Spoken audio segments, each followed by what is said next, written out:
It's 5:52 a.m. The lights are already on. No customers have walked in yet. The grill is heating up, the fryers are filling with oil. A manager is counting a register that hasn't taken a single dollar today, and you've already spent money. Before your first customer even opens the door, owning a McDonald's has already cost you thousands of dollars today.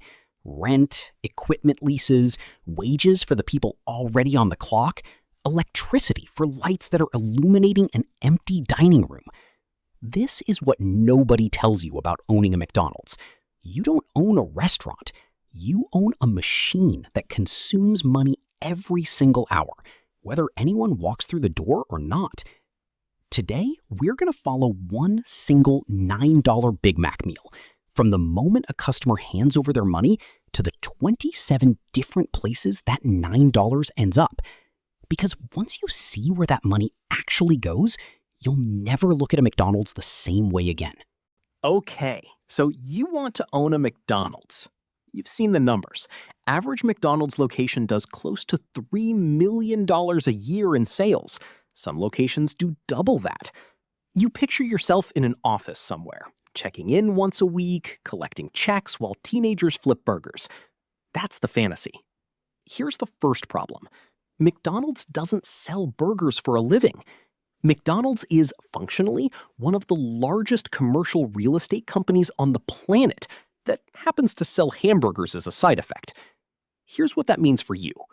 To even be considered as a franchisee, you need somewhere between $500,000 and $1,500,000 in liquid, unborrowed cash. Not net worth, not assets, cash you can move today. Then McDonald's decides where you're allowed to build, not you. Then McDonald's owns the land or leases it and rents it back to you, usually at a premium above what they paid. You're not buying a restaurant. You're leasing the right to operate inside someone else's real estate empire, using their name, their supply chain, and their rules in exchange for a cut of everything you make, forever. Now, let's spend that money and see what happens. Everyone thinks they know what a McDonald's franchise costs. They don't. You're not buying a building. You're buying entry into a system that will take a piece of every single sale you ever make for the rest of your career. The initial franchise fee alone is around $45,000. That's just the right to use the name. Then total startup costs, construction, kitchen equipment, signage, initial inventory, and required reserves land somewhere between $1,300,000 and $2,400,000, depending on the location. But here's the part that changes everything. Every single month, before you've paid a single employee or bought a single potato, McDonald's takes 4% of your gross sales as a royalty. Not profit, gross sales. Then on top of that, you pay rent to McDonald's on the property. And this is the part people never see coming. That rent is usually a percentage of your sales too, often around 8.5%. So before you've paid for a single ounce of beef, before payroll, before insurance, McDonald's has already taken somewhere between 12 and 13% of everything that came through your registers. You didn't buy a business. You bought a permanent, contractual partner who gets paid first, no matter what kind of year you had. Let's follow the money. A father walks in with his daughter after her soccer game. He orders a Big Mac meal, $9. He taps his card. The transaction clears in 1.2 seconds. Where does that $9 actually go? $1, gone before the order is even made. That's the royalty and rent McDonald's takes off the top, just for the right to exist in that spot with that sign above the door. $2 goes to the beef supplier. The 2 beef patties, the special sauce, the cheese. Food cost on a Big Mac meal typically runs close to 30% of the price. $3, the potato farmer, the vegetable oil refinery, and the trucking company that got those fries from a field in Idaho to a freezer in this exact building. $4 goes to the teenager on Register 3, and the person working the fryer and the shift manager watching all of it. Labor costs at a typical McDonald's eat up around 28 to 32% of revenue. $5, the landlord's landlord. Property taxes on the real estate this building sits on. $6, the electric company keeping those fryers at 350 degrees for 18 hours straight, plus the gas bill, plus water. $7, insurance. Liability insurance, workers' comp, property insurance, because if that floor is wet and someone slips, you are the one who gets sued, not McDonald's corporate. $8, maintenance and equipment. That ice cream machine that's always broken, when it does work, someone is paying a service contract to keep it running.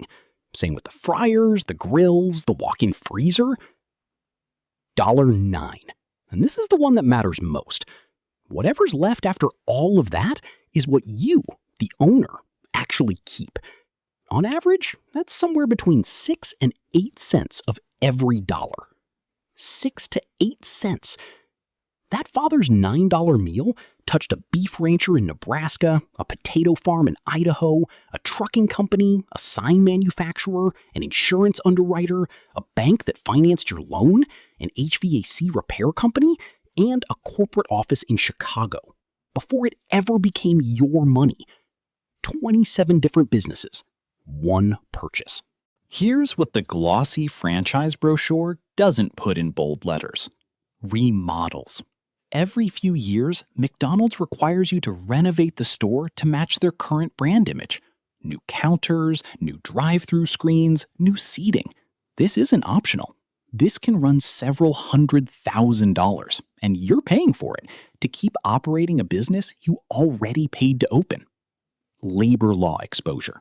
You're the employer of record. Overtime violations, wage disputes, workers' comp claims, all of it lands on you personally, even though the recipes, the prices, and half your operating rules came from someone else. Equipment breakdowns at the worst possible time. A broken walk-in freezer on a Friday night isn't a $200 fix. It's spoiled inventory, an emergency repair call, and lost sales all at once. Turnover. Fast food has some of the highest employee turnover of any industry, often over 100% a year. Every departure means recruiting, training, and lost productivity while a new hire learns the register. The franchise agreement itself. You don't own this business the way you'd own a normal small business. McDonald's can decline to renew your franchise agreement. They can require upgrades you can't afford. You built the equity. They hold real leverage over whether you keep it. This is the part the economics videos gloss over. It's not one dramatic cost that breaks owners. It's the accumulation of 100 small ones, month after month, while corporate collects its percentage regardless of how your year is going. So if margins are this thin, why do some McDonald's owners end up worth tens of millions of dollars? Here's the part nobody tells you. The real money was never in one restaurant. It's in owning 10, 20, 30 of them. At one location, 6 to 8 cents on the dollar is a modest living. At 30 locations, doing $3 million each, that same math turns into a multi-million-dollar operation because your fixed overhead per store drops as you scale. Your purchasing power with suppliers improves, and you can spread strong managers across multiple sites instead of doing everything yourself. The other secret is real estate. Some of the wealthiest franchisees didn't get rich from selling burgers. They got rich because they bought the land under early locations decades ago, before property values in those areas exploded. The burgers funded daily operations. The land appreciated in the background for 30 years. And the quiet advantage almost nobody mentions, drive-through speed. A restaurant that shaves 20 seconds off average drive-through time can serve meaningfully more cars per hour during the lunch rush, the single most profitable window of the entire day. Multiply that across every lunch hour, every day, every year, and speed alone can be worth more than any menu innovation. The owners who win aren't the ones who found some secret hack.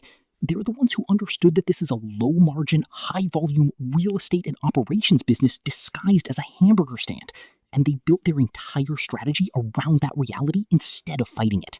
Here's the question that actually explains why this business works at all.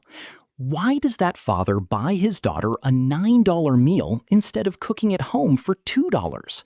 He's not really buying a hamburger. He's buying 11 minutes back in his day. He's buying a predictable experience his daughter already knows and trusts in a country where almost nothing else feels predictable. He's buying the same taste, the same smell, the same red and yellow sign, whether he's in his hometown or 1,100 miles away on a road trip. McDonald's doesn't sell food. McDonald's sells certainty at scale, faster than almost anyone else on earth. That's the real product. The burger is just how they deliver it. So should you actually buy a McDonald's? If you have $1 to $2 million sitting in cash and you're looking for a hands-off, passive investment, this is not that. You will work more hours than you did at your old job, at least for the first several years. If you're the kind of operator who can run tight labor schedules, negotiate with suppliers, manage 20-year-olds at 11 p.m. on a Friday, and reinvest instead of spending your profit, this can absolutely build generational wealth, just not the way people assume. Owning a McDonald's isn't about owning a restaurant. It's not really about hamburgers or fries or even the drive-thru. It's about being willing to survive on 6 cents of every dollar for years until volume and scale finally turn those 6 cents into something enormous. That father and his daughter will never know it, but their $9 just took a 27-stop journey through the entire American economy, and only after all 26 other stops got paid did anything come back to the person whose name is on the lease.